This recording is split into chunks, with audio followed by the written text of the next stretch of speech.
मुस्लिम league नून के लिए इस वक्त बहुत मुश्किल है इलेक्शन में जाना। उसकी बहुत सी रीज़न्स हैं।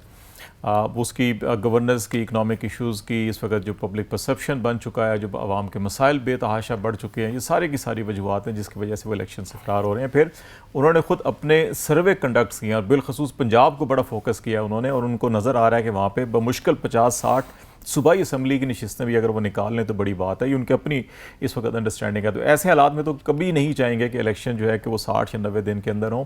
वो तमाम के तमाम ऐसे रीज़न्स क्रिएट करेंगे, हालात ऐसे बनाने की कोशिश करेंगे कि इलेक्शन आगे से आगे लेके जाएँ। पाकिस्तान तहरीक इंसाफ और पाकिस्तान पीपल्स पार्टी या बाकी जमातों की कोशिश होगी कि वो एटलीस्ट 90 दिन तक जो है कि वो बर्दाश्त कर लें, इससे आगे जो है कि वो ले जाने के लिए बात नहीं करें। अब इसके अंदर कॉन्स्टिट्यूशनल लीगल बड़ी प्रोविजंस हैं।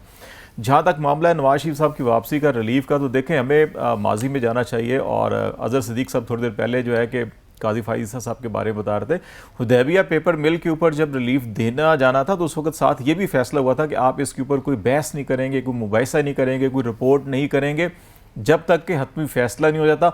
हतमी फैसला हो जाएगा तो उस फैसले के ऊपर आप फिर जो भी कमेंट्स करें, खबर करें, जो भी करें, उस वक्त तक आप कुछ नहीं करेंगे।